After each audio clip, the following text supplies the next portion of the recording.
Frederick "Fred" McFeely Rogers was an American educator, Presbyterian minister, songwriter, author, and television host. Rogers was most famous for creating and hosting Mr. Rogers' Neighborhood, which featured his gentle, soft-spoken personality and directness to his audiences. Initially educated to be a minister, Rogers was displeased with the way television addressed children and made an effort to change this when he began to write for and perform on local Pittsburgh area shows dedicated to youth.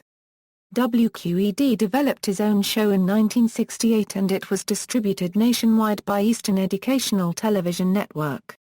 Over the course of 3 decades on television, Fred Rogers became an indelible American icon of children's entertainment and education, as well as a symbol of compassion, patience, and morality.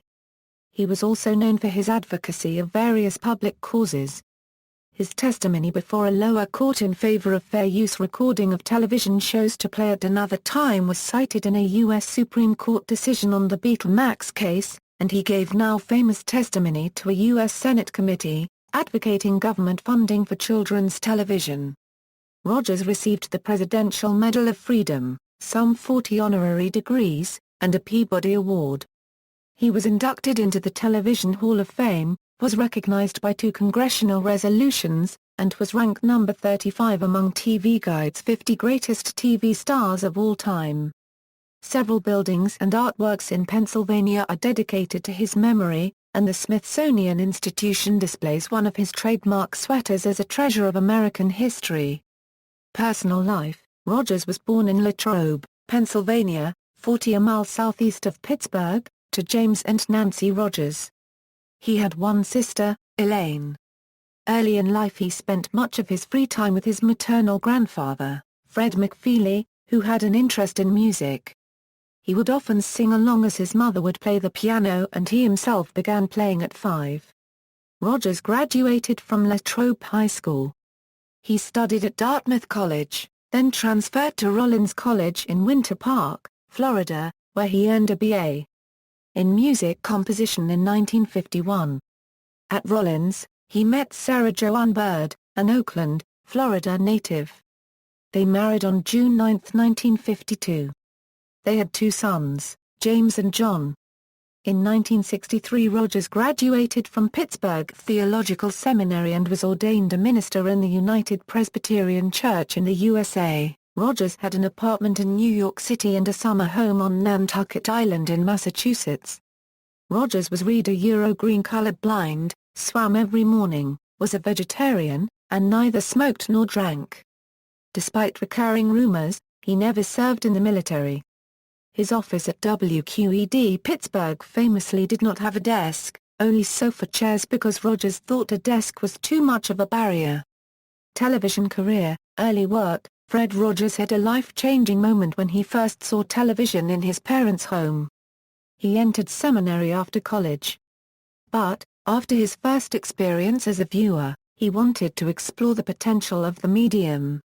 In an interview with CNN in his later years, Rogers stated, "I went into television because I hated it so, and I thought there's some way of using this fabulous instrument to nurture those who would watch and listen." He thus applied for a job at NBC in New York City in 1951 and was hired because of his music degree. Rogers spent 3 years working on the production staffs for such music-centered programming as NBC Opera Theatre. He also worked on Gabby Hayes' show for children. Ultimately, Rogers decided that commercial television's reliance on advertisement and merchandising undermined its ability to educate or enrich young audiences, so he quit NBC. In 1954, he began working at WQED, a Pittsburgh public television station, as a puppeteer on a local children's show The Children's Corner. For the next 7 years, he worked with host Josie Carey in unscripted live TV, developing many of the puppets, characters, and music used in his later work, such as King Friday 13, and Curious X the Owl. Rogers began wearing his famous sneakers when he found them to be quieter than his work shoes as he moved about behind the set. He was also the voices of King Friday 13 and Queen Sarah Saturday, Rulers of the Neighborhood, as well as X the Owl, Henrietta Pussycat, Daniel Striped Tiger, Lady Elaine Fairchilder, and Larry Horse. The show won a Sylvania Award for Best Children's Show, and was briefly broadcast nationally on NBC. During his off hours, he would leave the WQED studios during his lunch breaks to study theology at the nearby Pittsburgh Theological Seminary. Rogers, however, was not interested in preaching. And, after his ordination, he was specifically charged to continue his work with children's television. He had also done work at the University of Pittsburgh's program in child development and child care. In 1963, Rogers moved to Toronto, where he was contracted by the Canadian Broadcasting Corporation to develop his debut in front of the camera, a 15-minute children's program Mr. Rogers, which though popular with children ran just 3 seasons. Many of his famous set pieces Euro Trolley, Eiffel Tower, The Tree, and Castle Euro were created by CBC designers. While in Canada, Rogers brought his friend and understudy Ernie Coombs, who would go on to create Mr. Dressup, a very successful and long-running children's show in Canada, and similar in many ways to Mr. Rogers' Neighborhood. Mr. Dressup also used some of the songs that would be featured on Rogers' later program. The two of them co-starred on Butternut Square on CBC TV between October 19, 1964 and February 10, 1967. In 1966, Rogers acquired the rights to his program from the CBC and moved the show to WQED in Pittsburgh, where he had worked on the Children's Corner. He developed the news show for the Eastern Educational Network. Stations that carried the program were limited but did include educational stations in Boston, Washington, D.C., and New York City. After returning to Pittsburgh, Rogers attended the 6th Presbyterian Church in the Squirrel Hill neighborhood. Distribution of Mr. Rogers' Neighborhood began on February 19, 1968. The following year, the show moved to PBS. In 1971, Rogers formed Family Communications, Incorporated, and the company established offices in the WQED building in Pittsburgh. Initially, the company served solely as the production arm of Mr. Rogers' Neighborhood, but it now develops and produces an array of children's programming and educational materials. Mr. Rogers' Neighborhood. Mr. Rogers' Neighborhood began airing in 1968 and ran for 895 episodes. The last set of new episodes was taped in December 2000 and began airing in August 2001. At its peak, in 1985, 8% of U.S. households tuned into the show. Each episode began the same way: Mr. Rogers is seen coming home, singing his theme song Won't You Be My Neighbor, and changing into sneakers and a zippered cardigan sweater. In a typical episode, Rogers might have an earnest conversation with his television audience, interact with live guests, take a field trip to such places as a bakery or a music store, or watch a short film. Typical video subjects included demonstrations of how inanimate objects work, such as bulldozers, or how they are manufactured, such as crayons. Each episode included a trip to Rogers' Neighborhood of make-believe featuring a trolley with its own chiming theme song, a castle, and the kingdom's citizens, including King Friday 13. The subjects discussed in the neighborhood of make-believe often allowed further development of themes discussed in Mr. Rogers' real neighborhood. Mr. Rogers often fed his fish during episodes. They were originally named Fennel and Frida. Typically, each week's episode explored a major theme, such as going to school for the first time. Originally, most episodes ended with a song entitled Tomorrow, and Friday episodes looked forward to the week ahead with an adapted version of It's Such a Good Feeling. In later seasons, all episodes ended with Feeling. Visually, the presentation of the show was very simple, and it did not feature the animation or fast pace of other children's shows, which Rogers thought of as bombardment. Rogers also believed in not acting out a different persona on camera compared to how he acted off camera, stating that one of the greatest gifts you can give anybody is the gift of your honest self. I also believe that kids can spot a phony a mile away. Rogers composed almost all of the music on the program. He wanted to teach children to love themselves and others, and he addressed common childhood fears with comforting songs and skits. For example, one of his famous songs explains how a child cannot be pulled down the bathtub drain because he or she will not fit. He even once took a trip to the Children's Hospital of Pittsburgh to show children that a hospital is not a place to fear. During the Gulf War, he assured his audience that all children in the neighborhood would be well cared for and asked parents to promise to take care of their own children. The message was aired again by PBS during the media storm that preceded the 2003 invasion of Iraq. Other television work: in 1994, Rogers created another one-time special for PBS called Fred Rogers Heroes, which consisted of documentary portraits of 4 real-life people whose work helped make their communities better. Rogers, uncharacteristically dressed in a suit and tie, hosted in wraparound segments which did not use the neighborhood set. For a time, Rogers produced specials for parents as a precursor to the Subject of the Week on the neighborhood called Mr. Rogers Talks to Parents About topic. Rogers didn't host those specials, but instead invited news announcers, such as Joan London, who hosted the Conflict special, to take on the MC duties in front of a gallery of parents while Rogers answered questions from them. These specials were made to prepare parents for questions their children might ask after watching the episodes on the topic of the week. The only time Rogers appeared on television as someone other than himself was in 1996, when he played a preacher on one episode of Dr. Quinn, Medicine Woman. In the mid-1980s, the Burger King fast food chain lampooned Rogers' image with an actor called Mr. Rodney, imitating Rogers' television character. Rogers found the character's pitching fast food as confusing to children, and called a press conference in which he stated that he did not endorse the company's use of his character or likeness. The chain publicly apologized for the faux pas, and pulled the ads. By contrast, Fred Rogers found Eddie Murphy's parody of his show on Saturday Night Live, Mr. Robinson's Neighborhood, amusing and affectionate. The parody was also initially broadcast at a time of night when his own child audience was not likely to see it. Rogers voiced himself on the Arthur Meets Mr. Rogers episode of the PBS Kids series Arthur. Emmys for programming: Mr. Rogers' Neighborhood won 4 Emmy Awards, and Rogers himself was presented with a Lifetime Achievement Award at the 1997 Daytime Emmys, as described by Esquire's Tom Junod. Mr. Rogers went on stage to accept the award and there, in front of all the soap opera stars and talk show senseratrons, in front of all the jutting man-tanned jaws and jutting saltwater bosoms, he made his small bow and said into the microphone, "All of us have special ones who have loved us into being. Would you just take, along with me, 10 seconds to think of the people who have helped you become who you are?" 10 seconds of silence.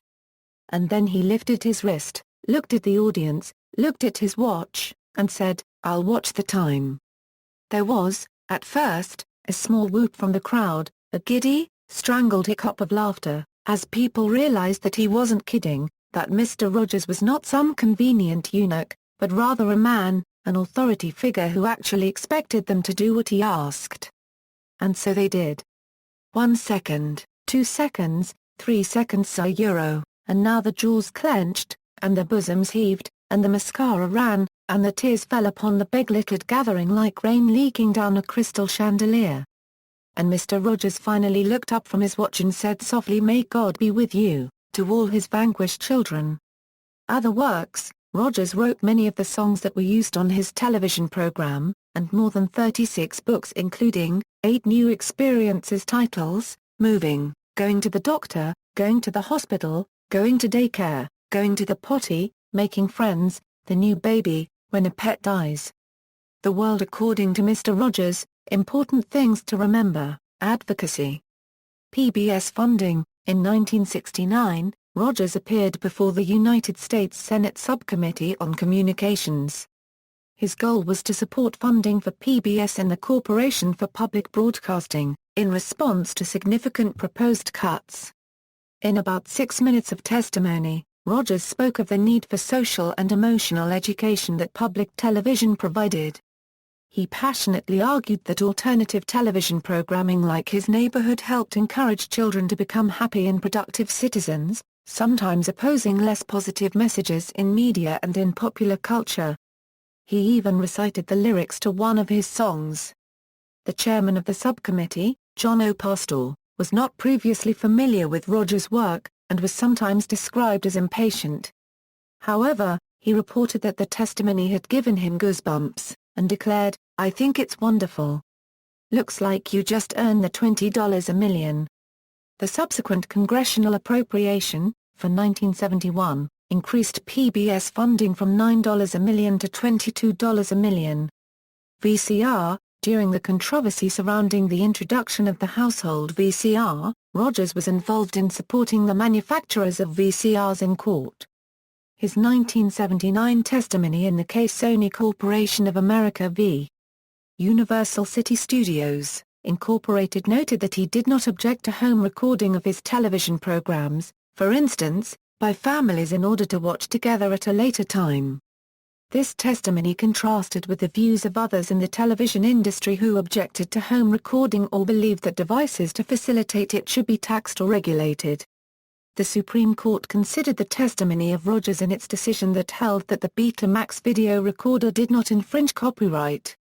The court stated that his views were a notable piece of evidence that many television producers are willing to allow private time shifting to continue, and even quoted his testimony in a footnote. Some public stations, as well as commercial stations, program the neighborhood at hours when some children cannot use it. I have always felt that with the advent of all of this new technology that allows people to tape the neighborhood off the air, and I'm speaking for the neighborhood, because that's what I produce, that they then become much more active in the programming of their family's television life. Very frankly, I am opposed to people being programmed by others. My whole approach in broadcasting has always been you are an important person just the way you are.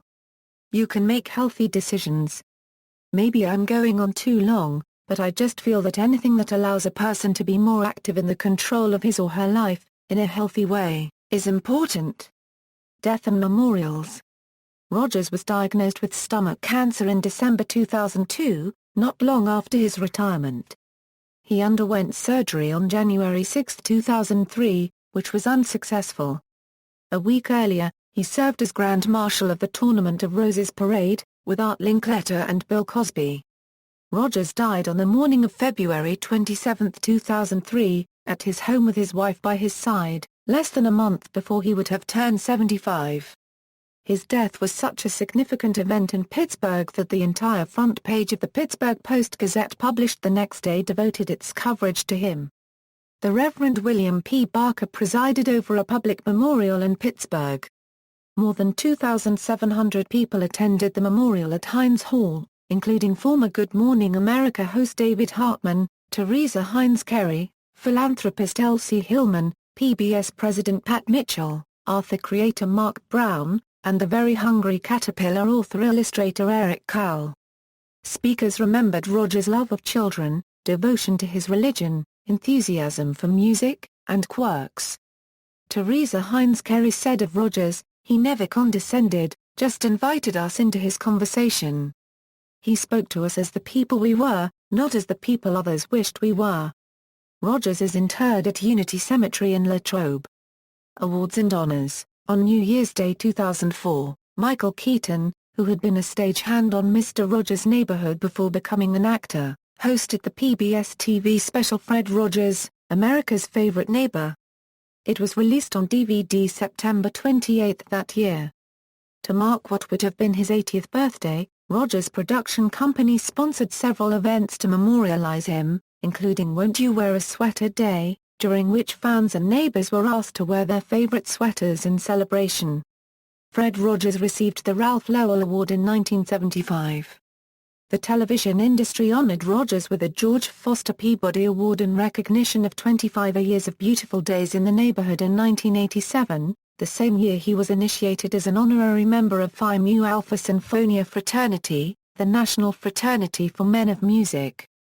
Rogers was a national patron of Delta Omicron, an international professional music fraternity. He was inducted into the Television Hall of Fame in 1999. One of Rogers' iconic sweaters was acquired by the Smithsonian Institution, which displays it as a treasure of American history.